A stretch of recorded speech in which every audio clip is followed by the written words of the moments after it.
नमस्कार, ABP news के खास शो सत्य वचन के साथ हाजिर हूं मैं रुमाना इसार खान।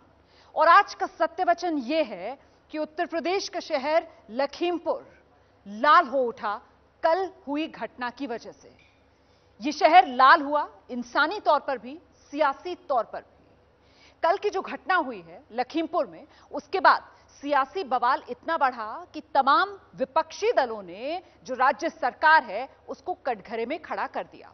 प्रियंका गांधी से लेकर अखिलेश यादव तक, सतीश चंद्र मिश्र से लेकर जयंत चौधरी तक, सभी के निशाने पर सिर्फ और सिर्फ उत्तर प्रदेश की योगी सरकार। ऐसे में हर राजनीतिक दल के अपने दावे हैं, आरोप प्रत्यारोप भी इस पूरे मामले पर जमकर हो रहा है। लेकिन कुल मिलाकर ये पूरी घटना जो लखीमपुर में घटी, उसका सत्य वचन है क्या, आज जानिए आप।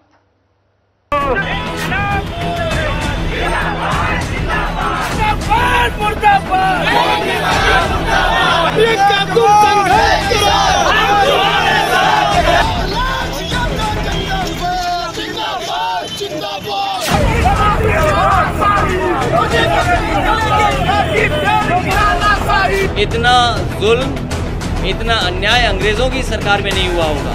मुझे दिखाओ कि किस आधार पर मुझे यहाँ से हटा रहे हो। बाप बेटे के उसके ऊपर कार्रवाई होना चाहिए। किसान मजदूर एकता।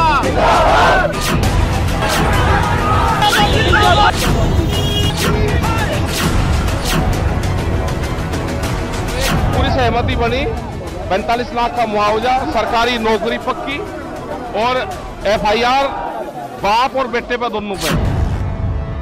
और आखिरकार इतने सब के बाद समझौता हो गया और आपकी कमेटी का एक समझौता हुआ यहाँ पे। लेकिन उससे पहले क्या हुआ? उससे पहले हत्या हुई, हिंसा हुई, मुकदमा हुआ, मुजरिम हुआ, हंगामा हुआ, सियासत का बहुत बड़ा पैमाना हुआ। और उस पैमाने की कसौटी पर उत्तर प्रदेश की समूची सियासत को अब कसा जाने लगा है।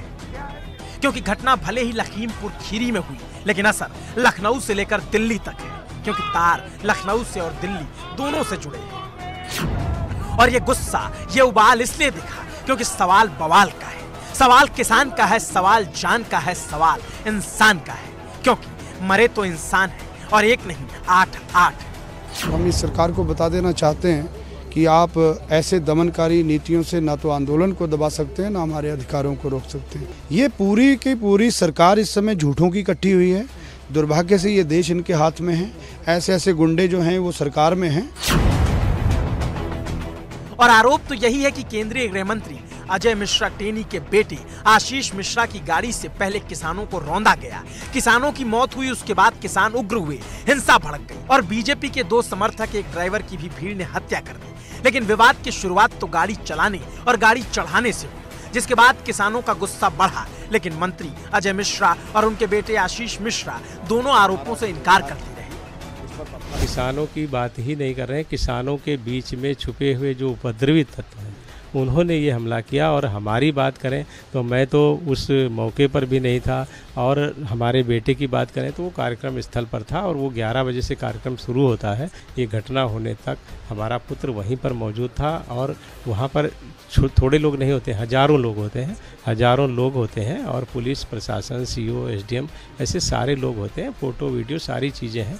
जो लोग ऐसे कर रहे हैं वो केवल अपनी जो गलती है उसको छुपाने का प्रयास कर रहे हैं। अब सीधी सी बात है, हम अपने कार्यक्रम में व्यस्त थे। आप कहाँ व्यस्त थे? मैं बनवीरपुर में था। सुबह 9 बजे से लेकर के, चूंकि मैं कार्यक्रम का अध्यक्ष था, तो दंगल के उसमें सुबह 9 बजे से लेकर के कार्यक्रम के समापन तक हम बनवीरपुर ही रहे। इधर सफाई पर सफाई आ रही थी, उधर किसान उग्र हो रहे थे। और इससे पहले कि हालात और खराब होते, बड़े पैमाने पर प्रशासन ने मोर्चा संभाल लिया, क्योंकि सवाल कानून के इकबाल पर था। लेकिन तब तक सियासी बवाल तो मच चुका था। रातों रात कांग्रेस महासचिव प्रियंका गांधी दिल्ली से लखनऊ और फिर लखनऊ से लखीमपुर खीरी के लिए निकल गई। और इस कड़ी में पहले पुलिस से लखनऊ में नोकझोंक हुई, लेकिन प्रियंका चकमा देकर निकल गई। और फिर आखिर में सीतापुर में उन्हें गिरफ्तार कर लिया गया, और उससे पहले भी नोकझोंक हुई।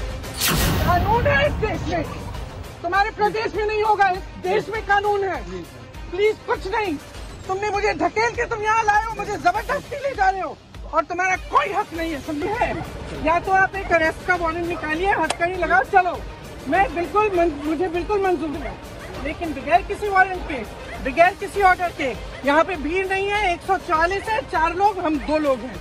बताओ किस आधार पर मुझे रोक रहे हो? किस आधार पर रोक रहे हो मुझे? पुलिस वालों ने कांग्रेस सांसद दीपेंद्र हुड्डा के साथ नोकझोंक की तो प्रियंका गांधी ने सामने से मोर्चा संभाल लिया। प्रियंका पुलिस से सीधे जा भिड़ी, मगर आखिरकार प्रियंका को पुलिस ने लखीमपुर जाने से रोक लिया और बाद में जहां पुलिस ने उन्हें रखा है वहां के अंदर से झाड़ू लगाते हुए उनकी तस्वीर सामने आई। अभी प्रियंका खबरों की सुर्खियों में थी कि सुबह होते अखिलेश यादव ने भी मोर्चा संभाल लिया। पुलिस ने घर के बाहर पहरा लगा दिया ताकि लखीमपुर ना जा पाए। फिर वो घर के बाहर ही धरने पे बैठ गए। अंग्रेजों से भी ज्यादा जुल्म हुआ है किसानों पर। इतना अन्याय, इतना जुल्म अंग्रेजों ने भी नहीं किया जितना किसानों के ऊपर ये भारतीय जनता पार्टी की सरकार कर रही है। और किसी की, ये केवल समाजवादी पार्टी नहीं, न जाने कितने लोग कह चुके हैं कि किसी की भी जान ले सकती है सरकार। ऐसा तो हिटलर शाही में नहीं होगा कि किसी पे गाड़ी चढ़ा दी गई हो। हिटलर शाही का समय याद दिला रही है सरकार कि अगर आप उनके से सहमत नहीं हो तो उन पे गाड़ी चढ़ा दी जाएगी या पुलिस से आपको गोली मरवा दी जाएगी। क्या अखिलेश यादव ने सरकार को कटघरे में खड़ा किया और मंत्री और उनके बेटे पर कार्रवाई की मांग की और इस दौरान लखनऊ में एक पुलिस की जीप भी फूंक दी गई और आखिर में पुलिस ने अखिलेश यादव को भी हिरासत में लिया। और इस दौरान एक बात तो साफ रही कि किसानों के मुद्दे पर विपक्ष अलग अलग ही सही मगर एक बार इस तरह से साझा हल्ला तो बोल ही दिया था। कांग्रेस लगातार प्रदर्शन करती रही, समाजवादी पार्टी का प्रदर्शन लगातार चला, आरएलडी ने भी खूब प्रदर्शन किया, शिवपाल यादव भी जमीन पर उतरे और प्रदर्शन उनके कार्यकर्ताओं ने भी किया, लेफ्ट का प्रदर्शन हुआ और आम आदमी पार्टी ने भी विरोध जताया, प्रदर्शन किया। सभी ने एक सुर में सरकार को घेरने की कोशिश की क्योंकि लखीमपुर में जो हुआ वो वाकई दुर्भाग्यपूर्ण था, लेकिन सरकार की तरफ से सख्ती भी दिखाई गई। पहले तो विवाद ना बढ़े इसलिए विपक्षी नेताओं को लखीमपुर जाने से रोक दिया और आरोप भी पर्यटन की राजनीति का लगाया। जो विपक्ष के लोग हैं वो राजनीतिक अवसरवादी हैं और चुनाव सिर पे है तो उसको देखते हुए एक पॉलिटिकल टूरिज्म चल रहा है। अब लखीमपुर की तरफ जाएंगे और पॉलिटिकल टूरिज्म के साथ साथ एक जो पॉलिटिकल कंपटीशन होता है उसके लिए भी होड़ लग गई है और फोटो ऑप बने। इससे बेहतर चीज़ क्या हो सकती है विपक्षियों के लिए। मगर सरकार अपना काम कर रही है और सरकार ने पहले भी कहा है और मुख्यमंत्री स्वयं इसके लिए प्रतिबद्ध है, जो भी दोषी होगा उसको कड़ी से कड़ी सजा दी जाएगी। यानी विपक्ष पर बीजेपी ने भी पूरी दमदारी से हमला किया। एक तरफ विपक्षियों को रोक दिया लखीमपुर जाने से और दूसरी तरफ प्रदर्शनकारियों के गुस्से को शांत करने के लिए लखनऊ से बड़े अधिकारियों की बड़ी टीम भेज दी गई। किसान नेता राकेश टिकैत और दूसरे नेताओं के साथ प्रशासन ने 6 राउंड की बातचीत की और आखिरकार उन्हें मना लिया गया। साथ ही सरकार ने मांगी किसानों की कुछ मांग।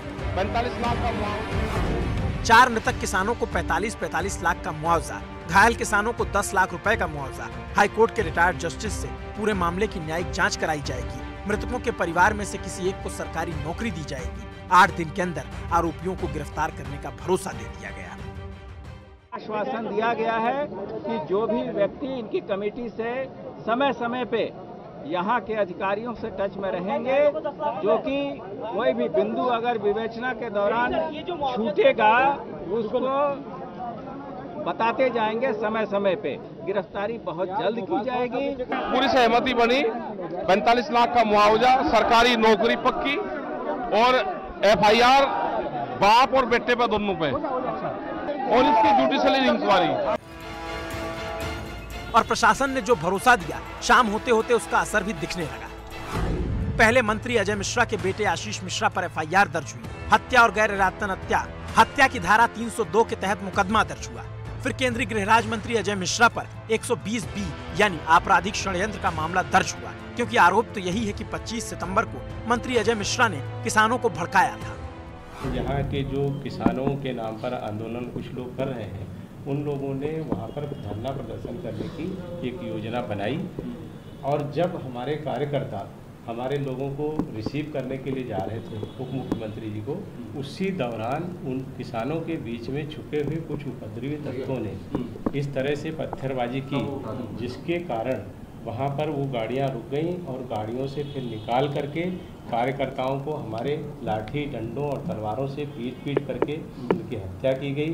गाड़ियों को सड़क से खाई में धकेल करके वहाँ पर उसको जलाया गया और भी दूसरी गाड़ियाँ जलाई गई, दूसरी गाड़ी में तोड़फोड़ हुई।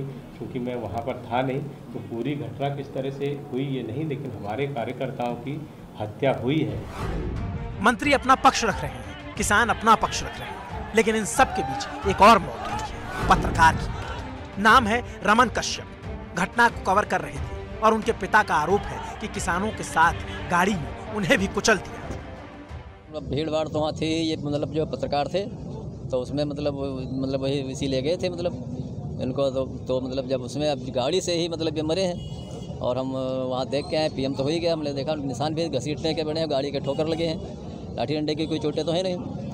तो हम अब ये चाहते हैं कि जिस गाड़ी से मरे हैं तो मतलब उनके खिलाफ FIR लिखी जाए, 302 का मुकदमा लिखा जाए और मेरी बहू जो है उसको सर्विस मतलब उसको नौकरी, सरकारी नौकरी दिलाई जाए और कुछ जो छोटे छोटे बच्चे हैं उनकी परवरिश के लिए मुआवजा दिलाया जाए। कैसे स्पष्ट है ऐसी गाड़ी से मरे हैं? कुछ सस्ती वगैरह था?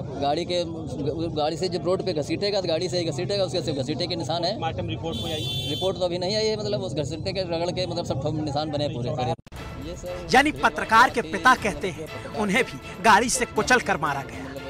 आरोप फिर मंत्री जी के बेटे पर है। तो फिर सवाल है कि आखिर FIR दर्ज होने के बाद अब तक आरोपी आशीष मिश्रा को गिरफ्तार क्यों नहीं किया गया?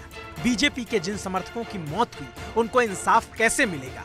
और दूसरा ये कि अजय मिश्रा टेनी के गृह राज्य मंत्री के पद पर रहते हुए क्या जांच सही ढंग से हो पाएगी? क्या उन्हें जांच होने तक अपने पद से इस्तीफा नहीं दे देना चाहिए? इतनी नैतिकता तो होनी ही चाहिए।